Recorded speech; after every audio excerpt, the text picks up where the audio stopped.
fighting in order to live, and living to fight.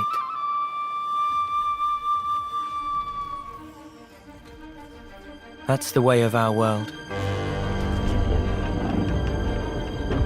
Aionios. Ça, c'est la bombe que Nintendo a lâchée lors de son habituel Nintendo Direct de février 2022. 5 ans après la sortie du dernier opus, la saga Xenoblade s'apprête enfin à offrir la conclusion tant attendue de son premier arc narratif. Aujourd'hui, avec l'arrivée de Xenoblade Chronicles X Definitive Edition sur Switch, de nombreux nouveaux joueurs se demandent s'il est indispensable de jouer aux 3 premiers jeux pour pleinement apprécier ce nouvel épisode, ou s'ils peuvent y plonger directement. Dans cette vidéo, je vais vous faire découvrir cet univers fascinant, sans spoiler bien sûr, pour vous aider à faire votre propre choix quant à l'ordre dans lequel vous souhaitez découvrir cette saga. Mais avant tout, faisons un petit retour dans le passé, pour bien comprendre les origines de tout cela.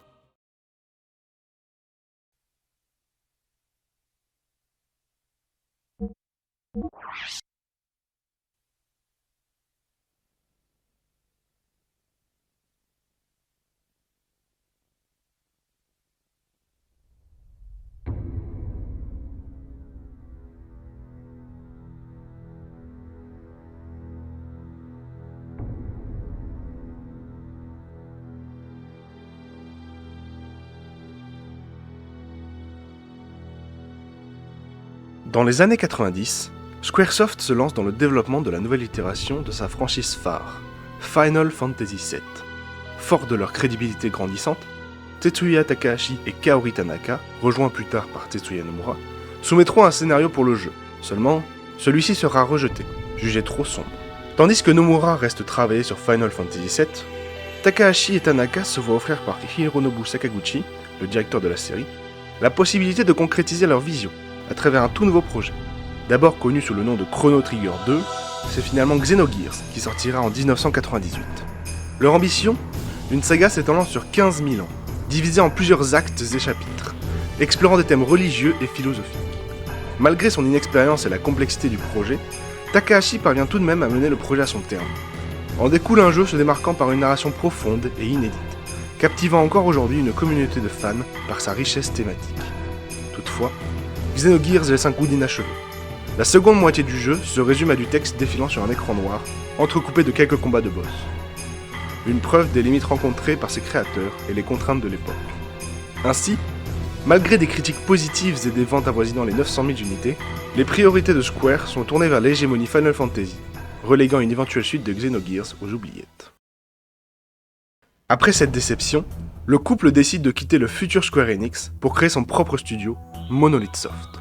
Sous l'édition de Namco, Monolith Soft propose une nouvelle franchise, Xenosaga, qui se veut être un héritage de l'univers de Xenogears.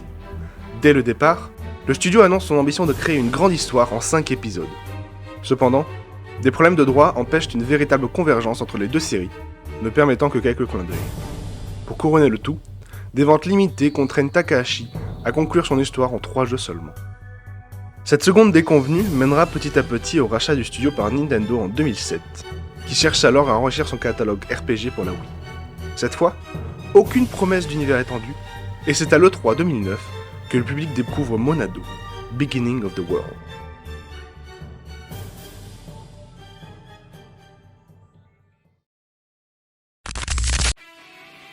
Le jeu sortira au Japon en 2010, puis un an plus tard en Europe, rebaptisé Xenoblade Chronicles en clin d'œil aux anciens jeux du studio. Mais les Américains, eux, devront attendre 2012 et l'opération Rainfall.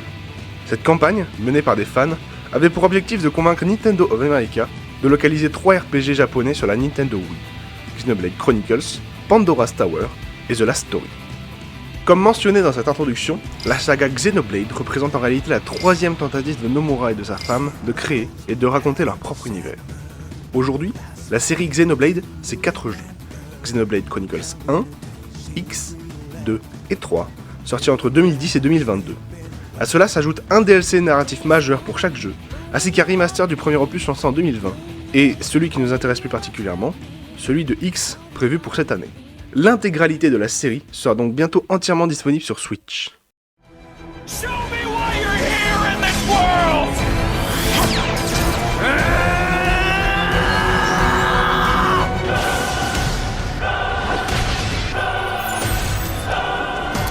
By the the light of the Monado, I will stop them. Bring it on! Cette fois-ci, plus de jeux qui se suivent linéairement, mais plusieurs histoires indépendantes que l'on peut aborder dans n'importe quel ordre, chacune se tenant par elle-même. Pourtant, le véritable tour de force, c'est qu'elles forment en réalité une seule grande histoire. Les équipes de Monolith Soft ont réussi à tisser une fresque complexe, à partir de récits apparemment sans lien, tout en permettant aux joueurs de les vivre dans l'ordre de son choix. Les éléments de l'intrigue principale sont suffisamment dispersés pour que chaque jeu soit une expérience autonome, et c'est aux joueurs de décider s'ils souhaitent explorer davantage pour en savoir plus.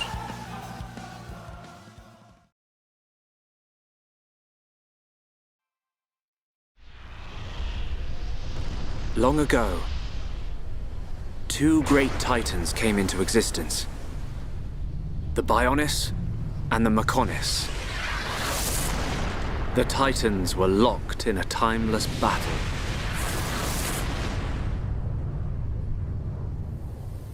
Until at last, only their lifeless corpses remained.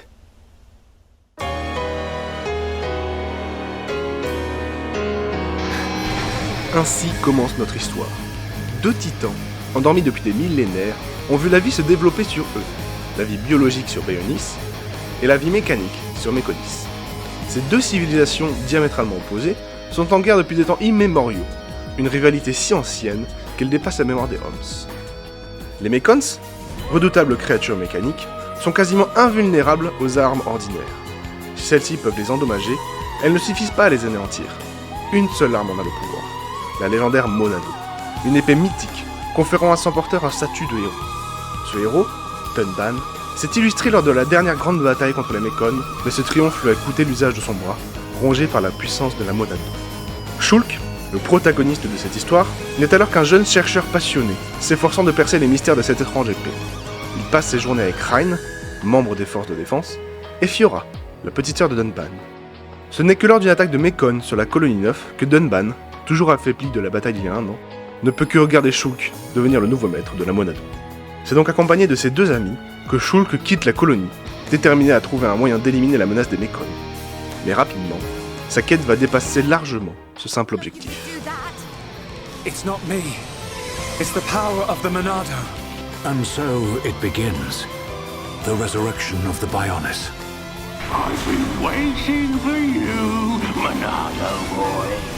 The future I see, it isn't set. So I can use this power to change the future. And that's exactly what I intend to do. Mechon.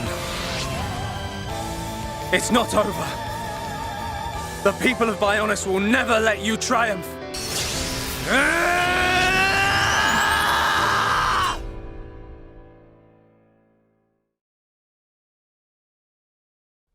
Hey, Mum, Dad. I became a driver. And this girl is Pyra, my new partner. We're going to Elysium.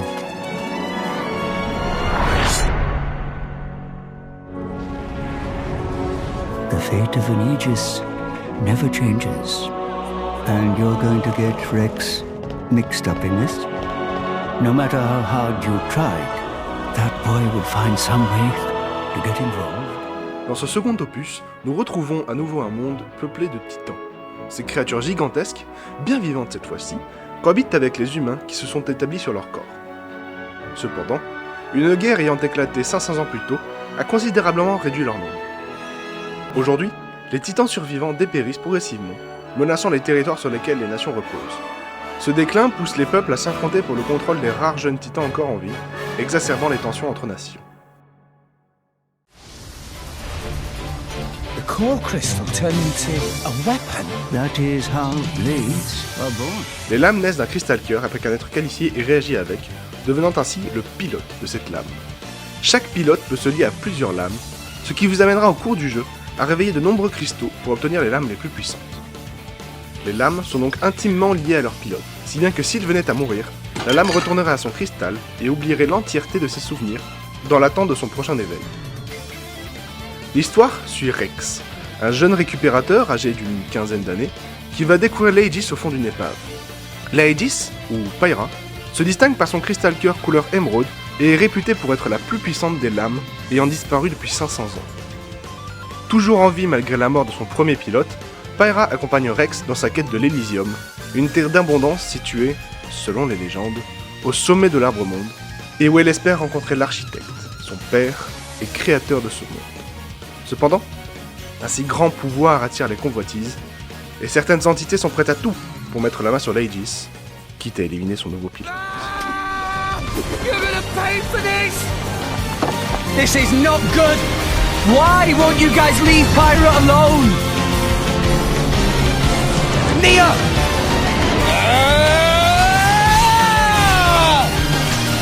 Come on then! And you, Aegis, acting like you're not involved in all this.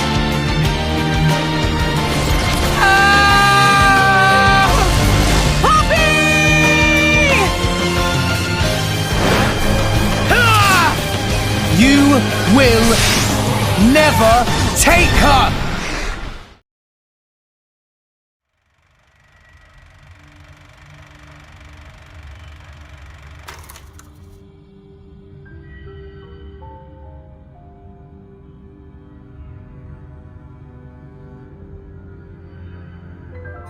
You were all talk when you left here, but you've nothing to show for it, Dee. Oh, spare me, P. We should have sallied forth in the first place. Surely the turn is mine. I believe it's my turn next. Honestly, you make more noise than the rabble at a feast. Even if you did stop its raging flow, it will soon burst through. Well then, let us see how far the flow brings them this time.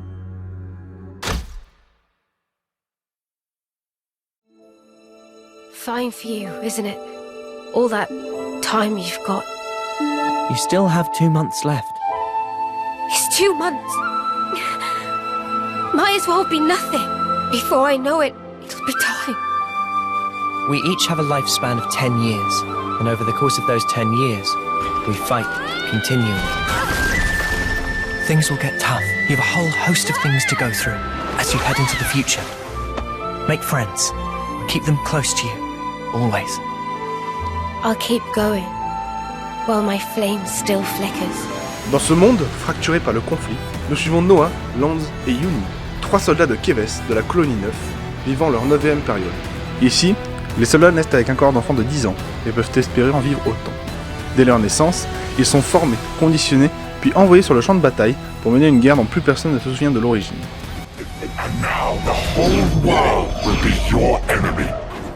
Leur survie dépend de leur capacité à tuer, car chaque ennemi abattu leur permet de voler une fraction de son espérance de vie. C'est au cours d'une mission que leur destin bascule. Ils vont être contraints à coopérer avec 3 soldats ennemis d'Agnus, Mio, Taion et Senna. Cette alliance inattendue et l'acquisition des pouvoirs d'Ouroboros feront d'eux des fugitifs traqués par les 2 armées. Ensemble, ils se mettront en quête de la cité, située à la marge de l'épée. Mais le temps presse. Mio, l'aîné du groupe, n'a plus que 3 mois avant son grand retour. Cette cérémonie, autrefois perçue comme un honneur suprême récompensant les soldats ayant atteint la fin de leurs 10 années de vie, est désormais vue par nos héros comme une véritable condamnation. Unis par leur quête de vérité, les 6 compagnons devront affronter leurs anciens camarades et percer les secrets d'un conflit millénaire tout en découvrant l'identité de leur véritable terreur. Every person I have met has shaped me and changed who I am. My time left. Wouldn't want to lose track of time and just run out. I swear, I'll make you pay!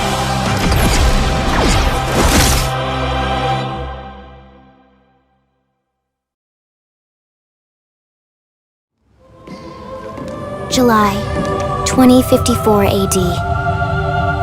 The Earth was caught in a great battle between unknown alien forces. Our planet was overwhelmed. Its surface reduced to ash and rubble in the blink of an eye. Only a small handful managed to escape. Among them was our ship, the White Whale. The White Whale was pulled into the gravitational field of a nearby planet, its hull shattering and breaking to pieces as we plummeted toward the surface. We call this planet Mira. This place is our home now. Pour ce jeu, je ne vais pas vous parler en détail de l'histoire. tout simplement parce que je ne l'ai pas encore vécu moi-même et que je préfère éviter de me spoiler en faisant des recherches. A la place, je vais plutôt vous présenter ce qui fait la particularité de cet épisode et en quoi il se distingue de la trilogie principale.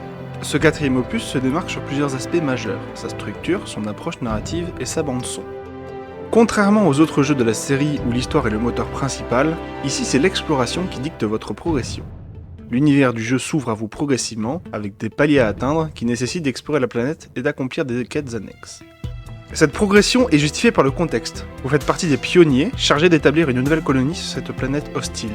Et en tant que membre du Blade, le bataillon libre pour l'approvisionnement, la défense et l'exploration, vous n'êtes pas un héros prédestiné, mais un véritable acteur de cette implantation, effectuant jusqu'aux tâches les plus ingrates. Un autre élément qui le distingue, c'est l'arrivée d'un mode en ligne, proposant d'accomplir des quêtes et des raids en multijoueur, une fonctionnalité totalement optionnelle mais impactant grandement le jeu. Contrairement aux autres opus où vous incarniez un personnage prédéfini, vous créez ici un avatar muet, simple spectateur des événements vécus par vos compagnons. Ce choix a profondément remodelé la structure du jeu et entraîné la suppression d'une partie du contenu initialement prévu. De nombreux personnages des Skell, pourtant visibles dans les artbooks, n'ont jamais été intégrés, laissant entrevoir l'ampleur des compromis faits en cours de production. L'histoire débute lorsqu'Elma vous extrait de votre capsule et vous ramène à New Los Angeles, où vous intégrez le Blade. Dans un premier temps, vous explorerez ce monde à pied, puis au bout d'une vingtaine d'heures, vous débloquerez l'accès au Skell, et au bout d'encore une dizaine d'heures, vous pourrez enfin voler avec. Avec près de 400 km² de cartes, dont une bonne partie immergée, c'est un monde presque 3 fois plus grand que celui de Breath of the Wild qu'il vous reste à explorer. Mais ici, vous courez bien plus vite, sautez bien plus haut, et surtout, les chutes n'infligent aucun dégât. Et pour accompagner cette aventure, la bande-son joue un rôle essentiel. Cette fois, c'est Hiroyuki Sawano qui est aux commandes, un compositeur que vous connaissez sûrement pour ses travaux sur l'Attaque des Titans.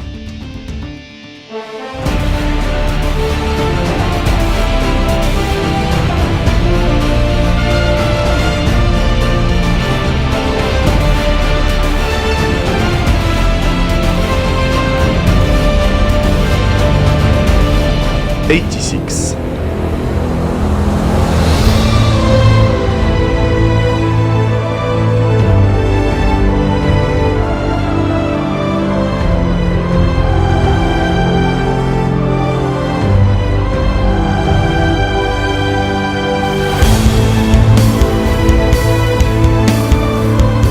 Plus récemment, Solo Leveling.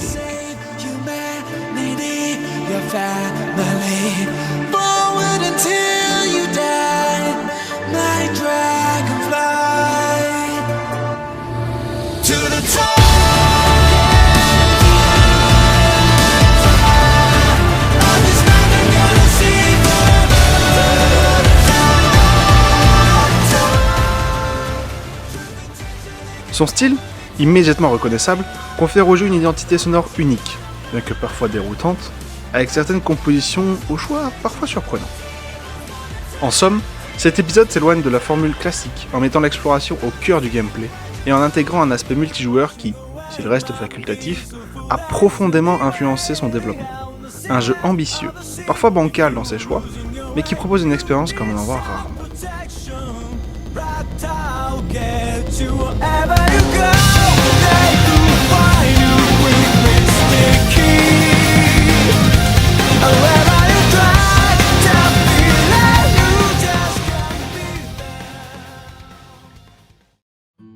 Maintenant, où placer X dans tout ce bazar ? Et bien à peu près quand vous voulez.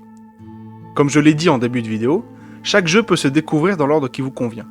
Suivre la trilogie principale dans l'ordre chronologique permet de capter toutes les références et clins d'œil, mais je ne le conseillerais vraiment que si vous êtes prêt à vous investir pleinement et que les 3 jeux vous intéressent.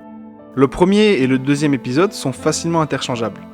Personnellement, j'ai commencé par le 2, et cela ne m'a posé aucun problème pour comprendre l'histoire. Certes, certaines révélations m'ont peut-être moins marqué sur le moment, mais elles ont tout de même eu leur effet lorsque j'ai fini par jouer au 1. Si vous êtes pressé, vous pouvez zapper l'épilogue du premier jeu, ou Torna, le préquel du 2. Mais si l'univers et les personnages du 2 vous ont plu, je pense que ça vaut quand même le coup d'y jeter un œil, au moins aux cinématiques. D'ailleurs, rien ne vous empêche de commencer directement par Torna si c'est celui qui vous attire le plus. L'essentiel, c'est de choisir le jeu qui vous donne le plus envie. Une bonne première expérience vous motivera d'autant plus à découvrir le reste. Mais attention, Évitez absolument de le DLC du 3 avant d'avoir terminé la trilogie. Il s'agit de la conclusion de l'histoire, et vous n'allez donc rien comprendre, et vous allez tout vous spoiler. Quant à X, ou Cross, c'est une aventure totalement à part, centrée avant tout sur l'exploration plutôt que sur le récit. Si vous ne l'appréciez pas, ça ne veut pas dire que le reste de la série ne vous plaira pas, et inversement. Cependant, certains éléments des derniers jeux et des récents trailers pour l'édition définitive laissent penser que Monolith Soft cherche à rapprocher X du reste de la saga. Comment ? Mystère. Tout ce qu'on sait, c'est que Xenoblade 3 est présenté comme la conclusion d'un premier arc narratif. X est-il le début d'un nouvel arc ? Difficile à dire, mais dans tous les cas, je suis trop impatient de voir la suite.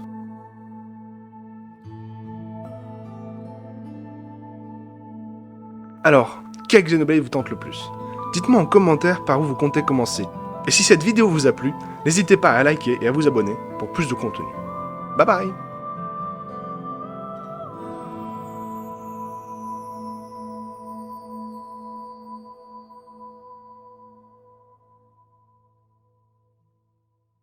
If you have not played Xenoblade Chronicles 3, if you are having your doubts, even just a little bit, wake the f up! Play this game! Play Xenoblade Chronicles, please! Just do it! You're the problem! You're the reason why this game didn't win any awards, because you're afraid of anime! That's why! It's so much more than that, dude! Play this game! My god, you're missing out on peak, bro! You're missing out!